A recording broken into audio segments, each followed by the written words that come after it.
जय हिंद, जय भारत।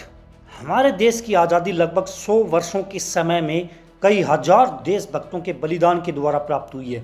हम इन देशभक्तों में मुश्किल से 40-50 के बारे में जानते हैं, बाकी के देशभक्त इतिहास के पन्नों में शायद कई खो गए। चाफेकर बंधु भी इन्हीं देशभक्तों में से हैं। चाफेकर बंधु 3 सगे भाई थे। दामोदर हरि चाफेकर का जन्म 4 जून 1859 में, बालकृष्ण हरि चाफेकर का जन्म 1873 में और वासुदेव हरि चाफेकर का जन्म 1880 में महाराष्ट्र के पूना जिले में चिंदवाड़ा गांव में हुआ था। इनके पिता का नाम हरि भाऊ चाफेकर था। तीनों भाइयों में बाल गंगाधर तिलक के भाषणों से देशभक्ति की भावना जाग गई थी। 1897 में महाराष्ट्र के पूना में चूहों से फैलने वाला संक्रामक रोग, जिसे प्लेग कहते हैं, का प्रकोप हो गया। प्लेग पर काबू पाने के लिए एक कठोर व निर्दयी अंग्रेज अधिकारी वाल्टर चार्ल्स रैंड को नियुक्त किया गया। इसके सिपाही बीमार व्यक्तियों की तलाश के नाम पर घर, पूजाघर व रसोइयों में जूता चप्पल पहने घुस जाते थे। जब महिलाएं इनका विरोध करती तो ये लोग महिलाओं के साथ अश्लील व्यवहार करते और उनके कीमती सामान को जला देते थे। कई बार तो घरों को बीमारी के नाम पर जला दिया जाता था। इतने अत्याचार की सुनवाई कहीं पर भी नहीं होनी थी। चाफेकर बंधुओं ने इस अंग्रेज अधिकारी को मारने की ठान ली थी। 2 बड़े भाई दामोदर व बालकृष्ण पहलवानी के साथ साथ शस्त्र चलाना भी जानते थे। इन्होंने ठान लिया था कि यदि अंग्रेज अधिकारी ने इनके घर पर आकर बदतमीजी की तो वे उसे जान से मार देंगे। एक दिन जब सिपाही इनके घर पहुंचे तो घर में बंधी भैंस ने अपने सींगों से एक सिपाही को पटक दिया। इस पर सारे सिपाही चुपचाप चले गए। अब दोनों भाई अंग्रेज अधिकारी को मारने की फिराक में घूमने लगे।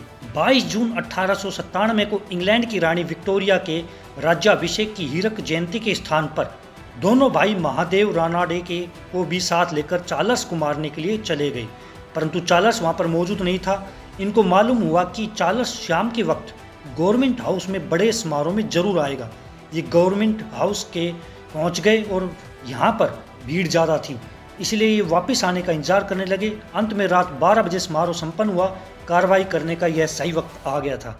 हाउस के पास दामोदर थे, बालकृष्ण उनसे थोड़ी दूर पर थे और 50 कदम आगे महादेव रानाडे थे। दामोदर ने बग्घी की पहचान कर ली। थोड़ी दूर पर वीरान जगह देखकर बालकृष्ण ने बग्घी की ओर इशारा करते हुए संकेत दिया, नारैया नारैया। उसे सुनते ही दामोदर तुरंत बग्घी पर चढ़कर चार्ल्स रैंड को गोली मारकर दौड़ पड़े।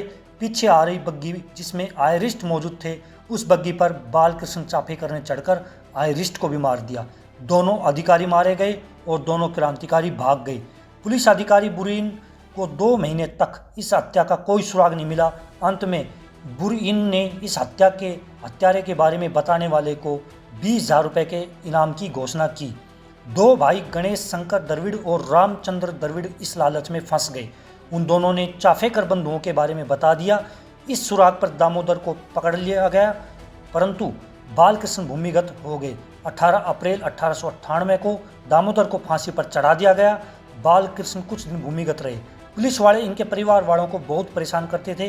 परिवार को बचाने के लिए अब बालकृष्ण ने पुलिस के समक्ष आत्मसमर्पण कर दिया। उन्हें भी फांसी की सजा दे दी गई। तीसरे सबसे छोटे भाई वासुदेव ने इन दोनों गद्दार द्रविड़ भाइयों को मारने की ठान ली।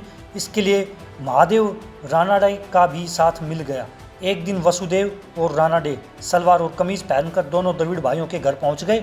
उन्होंने कहा कि बुरीन तुम दोनों भाइयों को थाने में बुला रहे हैं। यह कहकर दोनों गली में जाकर छिप गए। थोड़ी देर बाद जब द्रविड़ भाई गली में आए, दोनों दोस्तों ने मिलकर गोली मार दी। दोनों मित्र पकड़े गए।